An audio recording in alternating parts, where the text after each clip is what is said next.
Շատ կարճ ժամանակ է անցել այն պահից, երբ Ռուբեն Ռուբինյանը ընտրվել է ազգային ժողովի նախագահ, բայց այս կարճ ժամանակահատվածում շատ հաճախ են դարձել անտեղի վիրավորանքները պատգամավորների, մասնավորապես իմ հասցեին։ Ես երեք անկեղծ ասած չէի լսել այդ պահին, հետո տեսանյութով նայեցի, որ Ռուբինյանը ինձ ստախոսության մեջ է մեղադրում այն կապակցությամբ, որ ես ասում եմ, որ Արցախը կորցնելուց հետո շատ մարդիկ, այդ թվում ինքը, տներ են առել։ Բայց ես նայեցի նորից իր եկամուտների Ասել եք այդ օրերին։ Ես ասել եմ, որ դա եղել է պատերազմ, ինձ այսինքն Արցախը հանձնելուց հետո։ Ասել եք այդ օրերին։ Ասում եմ ողբերգության օրերին, ողբերգություն նկատի ունեմ Արցախը հանձնելուց հետո, ամեն օրը որպես ողբերգություն։ Ասել եք այդ օրերին, բայց շարունակեք։ Խնդրում եմ մի խանգարեք, պարոն Ռուբինյան։ Իսկ իր եկամուտների հայտարարելով դա եղել է 2024 թվականին։ Կամ այս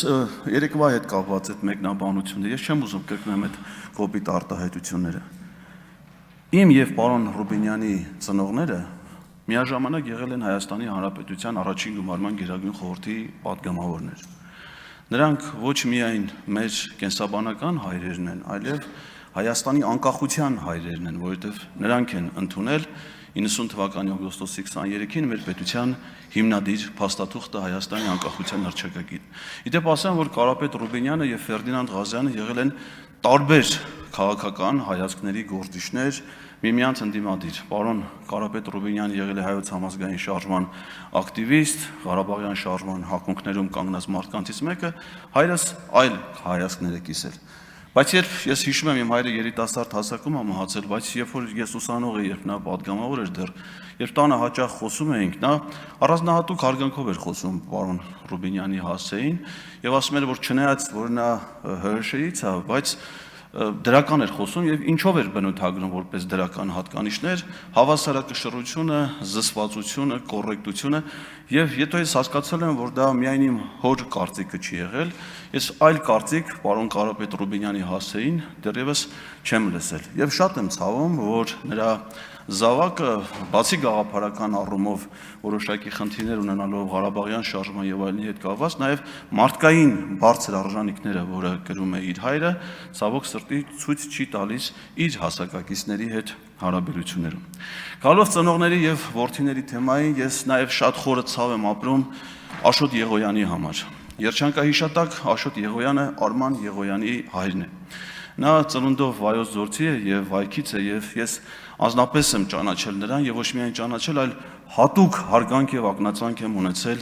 նրա նկատմամբ եւ հիմա նույն զգացողություններ ունեմ նրա հիշատակի նկատմամբ։ Եվ ես հիշում եմ, երբ որ ես Լեհաստանում Հայաստանի դեսպանն էի, իսկ պարոն Արման Եղոյանը սովորում էր Վարշավայում, ինչ հիացմունքով էր խոսում պարոն Եղոյանը ինձ հետ, որ Արմանը Վարշավայում է սովորում, իդեպ շատ հեղինակավոր հաստատությունում Եվրոպական քոլեջում եւ իր խոսքից երևում էր իր հիացմունքը, հույսերը, որ իր որդին շատ լավ մարդ պետքա դառնա մեր պետությանը ծառայելու, որովհետեւ Աշոտ Եղոյանն էլ ամբողջ կյանքում պետական ծառայությանը նվիրված պետական գիտակցության գործիչ էր։ Եվ ես հիմա լսելով Արման Եղոյանի խոսքը, ելույթները, այդ հայրենիքի փնտրտուքը, մենք խոհեցի ենք թե չէ, դեսպանի մոտ կարող ենք ասել թե չէ։ Ես ուզում եմ ասել պարոն Եղոյանին եւ մյուս բոլորին, որ Սերգեյ Բագրատյանը, ով որ նախագահ Սերժ Սարգսյանի պաշտոնավարման շրջանում ՀՀԿ-ԲՀԿ կոալիցիայի շրջանակներում որպես Վայոց ձորի մարզային կազմակերպության խորհրդի նախագահ ԲՀԿ-ի նշանակվել էր Վայոց ձորի մարզպետ, հաշվի առնելով Վայոց ձորցիների մեծ մասի խոհեցի լինելու, ծագումով խոհեցի լինելու հանգամանքը մի հրաշալի համագործակցություն էին հաստատել Իրանի Խոյի նահանգի հետ եւ պարոն Բագրատյանը ինքնապատվիրակություն առաջնորդել, ղեկավարել Խոյի կուսակալություն, ընդունել է պատվիրակություն եւ հետագայում երբ որ ես իրենից հետո նշանակվել եմ Վայոց ձորի մարզպետ, տեսնելով այդ հրաշալի համագործակցությունը, շարունակել ենք այդ ավանդույթները, ես ինքս նույնպես եղել եմ Խոյում պատվիրակությամբ, ընդունել ենք Իրանից հյուրեր, իդեպ ոչ միայն դեսպանի ներկայությամբ կարողացել ենք ասել, որ Խոյը մեր հայրենիքն է, այլ Իրանի դեսպանը Հայաստանում հատուկ եկել է կոնկրետ իմ այցելության պատվին ներկա էր գտնվել եւ նրանք ոչ միայն թույլատրում էին, որ մենք խոսենք Խոյի հայկական մշակութային ժառանգության հետ, այլ հակառակ ասում էին, ասեք որ գյուղից են եղել ազատեկցիները, ձեզ տանենք հենց այդ գյուղ, հող տարեք ձեզ հետ, տանում էին մեր եկեղեցիներն էին ցուցադրում։ Այսինքն հայրենիքի զգացողությունը Խոյի նկատմամբ դա ոչ թե Իրանի հետ թշնամության, այլ փաստորեն բարեկամության հիմքն էր ծառայ։ Եվ պարտադիր չի, որ ես խոյեցի լինեի, որ ասեմ, ես Լեհաստանում Հայաստանի դեսպանն եմ, ես հիշում եմ, թե Մեկ տարվա ընթացքում մենք 17 թվականին Լեհաստանի հայ համայնքի պատմության 650-ամյակի առիթով 118 միջոցառում կազմակերպել դեսպանի մասնակցությամբ, տարին ունի 52 շաբաթ։ Բոլորը Լեհաստանի կենտրոնական եւ տեղական իշխանությունների հովանավորությամբ։ Երբ որ Լեհաստանում խոսում ենք հայկական հետքի մասին, իրենք թույլ են տալի, որ մենք ասենք, որ Լեհաստանը հայերի երկրորդ հայրենիքն է, որովհետեւ այդպես է որպես կարգախոս սահմանել Լեհաստանի հայ կաթոլիկ եկեղեցու առաջնորդ Լեհաստանի սենատի անդամ Յուզեֆ Թեոդորովիչը։ Եվ որ դուք լսեիք Լեհաստանի նախագահ Անջեյ Դուդայի խոսքերը, ուղղակի ցնծություն էին բերում յուրաքանչյուր հայի, ոչ լեհայ լինող խոյեցի ծագումով Էդգար Ղազարյանի համար, երբ որ նա ասում էր Լեհաստանի հաջողությունները սկսվեց այն պահից, երբ որ մեր այրուները խառնվեցին իրար։ Այլ տարածքների, որտեղ հայեր են ապրել, որտեղ մենք մշակութային ժառանգություն ենք ունեցել, դա հավակնություն չի։ ՅՈՒՆԵՍԿՕ-ի համաշխարհային մշակութային ժառանգության հուշարձան հանդիսացող Զամոշ քաղաքի մինչև հիմա Օրմյանսկա կոչվող փողոցի մասին խոսելը, որտեղ իմ պաշտոնավարման շրջանում հայկական խաչքար է տեղադրվել, դա հայ-լեհական բարեկամության խորհրդանիշ հանդիսացող խաչքար է, ոչ թե, չգիտեմ, այդ Զամոշի նկատմամբ հայկական հավակնությունների, որ մենք ընդ քաղաքապետ ունենանք կամ չգիտեմ իշխանություն ունենանք։ Պետք չի աղավաղել մեր մտածողությունը։ Վահագն Ալեքսանյանը երեք երկու անգամ, եթե չեմ սխալվում, ինձ արդարացի դիտողություն արած, երբ որ ես իր անվան մեջ 1 տարի շփոթում ունեցա, զեղչում ունեցա, 1 տարի։ Բայց այստեղ քանիցս, նաև այսօր, վեհափառ հայրապետի վիրավորանք է հնչում նրա անվանման հետ կապված։ Հարգելիներ, ցանկացած հոգևորականի ավազանի անունով դիմելը, դա 1 տարի տառասխալ չէ նրա անվանման։ Դա անարգանք է հոգևորականին։ Անարգանք է ոչ թե հոգևորականին, այլ ամբողջ հոգևոր համայնքին։ Իմ երեխաների, վստահ եմ նաև ձեզանից շատերի երեխաների ճակատին դաջված է այն մյուրոնը,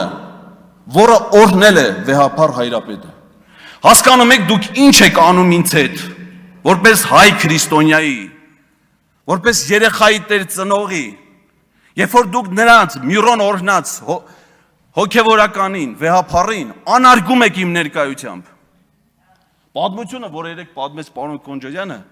դա աններելի անթույլատրելի մի խայտառակություն էր, որը եղել էր ժամանակին, այդ չեմ կարող ասեմ դա սրբապատկեր, որովհետև դա խայտառակություն էր այդ պատկերը եւ ժամանակին մեծ քննադատության արժանացել եւ հեռացվել է։ Բայց երբ որ տրվում է Քրիստոսի անունը, պատարագի ժամանակ յուրաքանչյուր հայ քրիստոնյա խաչակնքվում է։ Ոնց կարելի է Քրիստոսի անունը տալով ինչ-որ ծաղրական պատմություն, գիտեք, հռետորությունը, այո, նախատեսում է նաև պատմություններ, բարձրով խոսած, ձեռքերի շարժումը, բայց ոնց կարելի է ենթադրենք ասել Սուրբ Հովանեսի փոխարեն միգուցե նաև Սուրբ Հովո։ Հասկանում եք, ինչի մասին ենք խոսում, դա համաքրիստոնեական սրբության մասին, դա անարգանք է ամբողջ աշխարհի քրիստոնյաների նկատմամբ։ Եվ հիմա մենք այս համատեքստում մենք ակնկալում ենք, որ այդ նույն մարդիկ պիտի հարգանք ունենան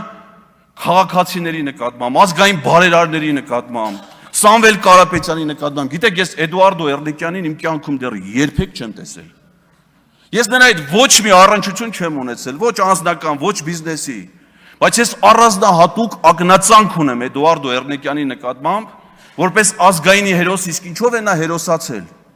Մեր ժողովրդի, մեր պետության կյանքում իր ունեցած իր նշանակալի դերակատարության համար։ Լավ, դուք ձեր ունեցածով, իմ վաստակը ես երբեք չեմ կարող համեմատել Էդուարդո Էրլիկյանի կամ Սամվել Կարապետյանի հետ։ Բայց ոնց կարող ենք մենք լեզու բացել եւ այդ մարդկանց հասեին, հանիրավին, որում երբ որ նրանք եւ ոչ ձեզ անձնապես, ոչ մեր երկրին, ոչ մի վատ բան չեն արել, որ մինչեւ այսօր հեծի հետ կապված թղթերը, մինչեւ այսօր չէ, մինչեւ падգամավոր դառնալ դեռ Նարեկ Կարապետյանն էր ստորագրում։ Փոխհատուցելու նրա ստեղծված վարկերի պարտավորությունների ծախսերը։ Խնդրում եմ ձեզ, հարգանք ցուցաբերեք։